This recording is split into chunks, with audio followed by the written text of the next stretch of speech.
Namiss nyo ba ang ganitong lutong ulam mga pare koy? Lalo na lutong kapampangan ang tinatawag nilang pulutok. Sa Tagalog ay bopis mga pare koy. Subukan nyo na at napakasolid at napakasarap nito mga pare koy. Kaya nyamanakin sakin! No, pare koy, ginagawa mo dyan? Ikaw ang tinatanong ko, anong gagawin natin dito? Iinit. Diyan tayo magluluto. Ay, gabi ka naman pare ko, hindi tayo magluluto? Oo! Hindi na tayo gagamit ng apoy. Yung araw na lang. Hindi tayo pwede dito magluto pare ko.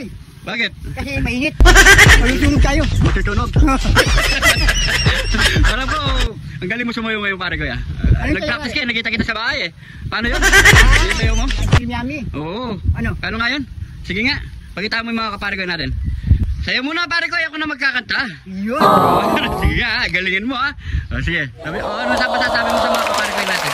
Pare ko, kahit mainit, kahit ang mga susunod kami rito na kaya mo. Okay, 1, 2, 3. Ice cream yummy. Ice cream good. Ice cream yummy.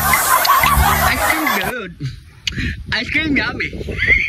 Ice cream good. Alam mo pare kayo, ano tawag dyan? Gutom. Gutom na ako pare ko. Tara, magluto na tayo. Sabay na tayo magluto. O tara. Tara. Dito tayo kasi nag-ano sa initan na to eh.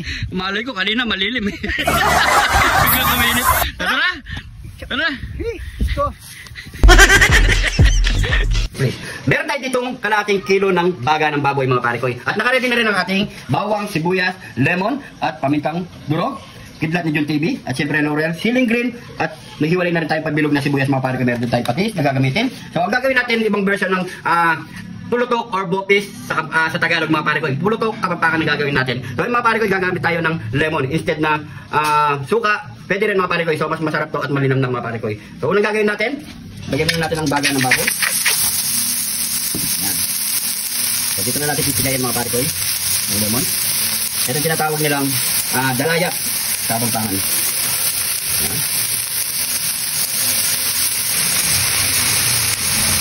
So tatanggalin din natin ang ating mga buto. Subukan nyo ito mga pare koy, solid ang sarap nito. Yan. So maglalagay tayo ng daon ng laurel. At konting tubig lang mga pare koy. So hayaan muna natin siya kumulo na kumulo dyan. So yung mga pare koy, habang pinapatuyo natin itong baga ng baboy, so supportan po natin si Joy Valdez Gatos. Ayan po ang kanyang Facebook page. Supportan po natin siya at i-follow sa kanyang page mga pare koy. Nagluluto din siya, any content siya mga pare koy. Abang-abangan nyo ang aming collab. Ayan mga pare koy. So good luck sa'yo, Mari Koy Joy Valdez Gatos. Ito mga pare koy, tuyo na ang ating puluto. Ayan, baga ng baboy. So magigisa na tayo mga pare koy. So ganito ang gagawin natin. Hindi na natin ito tatanggalin dito. Dito na tayo diretso magkita mga pare koy. Maglalagay na tayo ng mantika. Oh, sarado pala. Ayan. Maglagay na tayo ng bawang.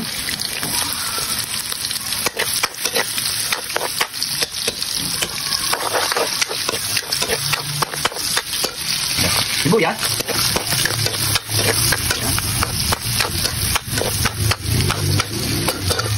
At ilagay na rin natin yung siling green.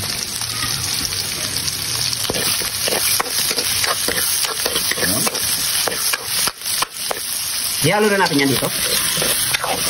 Maglalagay tayo ng konting tubig mga pare koy. Iwas tulog sa ilalim mga pare koy.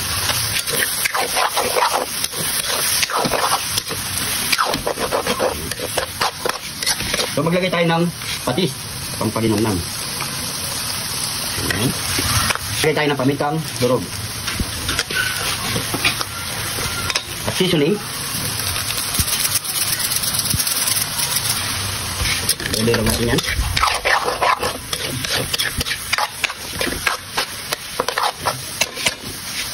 Ilagay na natin kidlat ni John TV. Yun o. Tapos ilagay na rin tayo ng sibuyas na bilog. Lagyan pa natin ng konting tubig yan mga pare koy. Yan. Pabigyan lang natin ng 3 minutes or 4 minutes. Okay na ito mga pare koy. Hanggang sa magpulutok siya. So yan mga pare koy. Bumuputok-putok na siya mga pare koy. So malapit na yan. Siguro mga 2 minutes na lang. Okay na yan. So yan mga pare koy. Pwede lang ating pulutok or bopi. Ayan mga pare koy. Oh. So, siyempre, ano pang kasunod niyan? Yaman sakin! Ito din niluto nating pulutok kapampangan or bopis sa Tagalog, mga parikoy. So, yan mga parikoy, siyempre bago tayo magbukbang, pray muna tayo.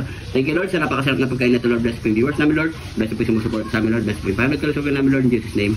Amen. So, yan mga parikoy, magkapag na rin po kayo ng pagkain nyo at sabay-sabay po tayong kumain. Yan, o. Alit tayo mga parikoy. Ano? Kanyaman na. Pulutok. Yun o. Tapos ang kanin namin ay sinangag. Lagyan mo dito. Balik po tayo. Cheers, kain po.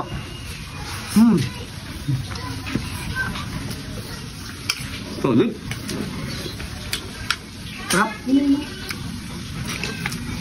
Iba talaga yung asim ng dalayak mga parikoy. Sibuyas. Iba talaga yung asim kaysa sa suka mga parikoy. Subukan nyo kung may dalayap kayo dyan, yun ang gamitin nyo. Uy! Ulo. Ayun po.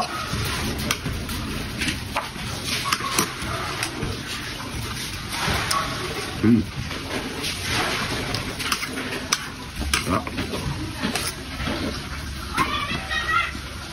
Sarap nagmamantika pa siya. Sarap.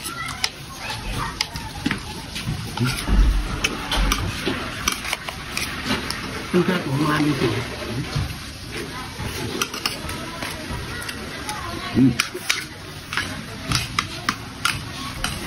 No? Nasa inyo mga parikoy kung gusto nyo kanghangin, pero mas masarap pag manghang. Oo.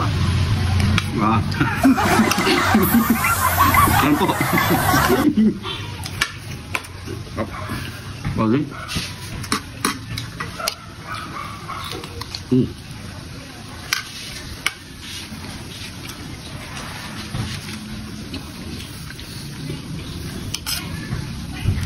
Kaya niluto ko ito mga parikoy. Wala nang nagluluto eh. Baka na-miss nyo lang.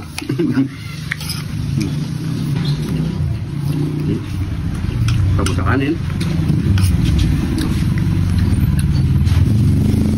Naman sakang. Taob ang kanin.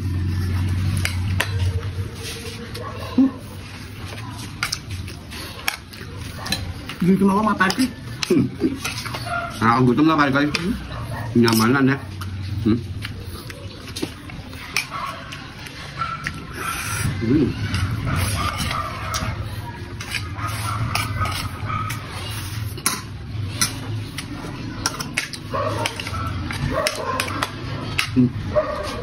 Masarap na sa nangag. Malasa. Dito may sibuyas. Sarap.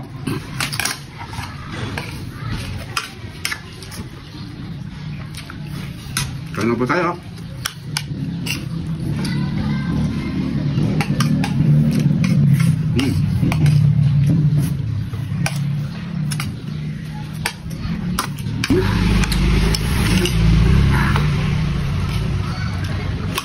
Sarap. Sobrang lasa sa kanin. Lalo na kapag sinangag lang. Sarap. Kaya subukan nyo na to. Luto mga parikoy. Napaka-basic lang. Mabusatan natin ito, parikoy.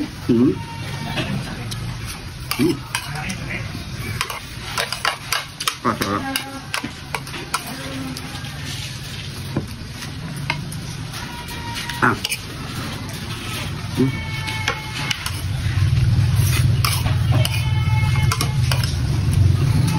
Last bite tayo mga parikoy. Parikoy lang.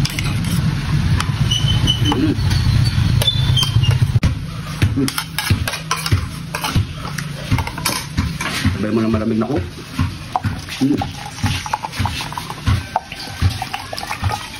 Yaman na. Cheers.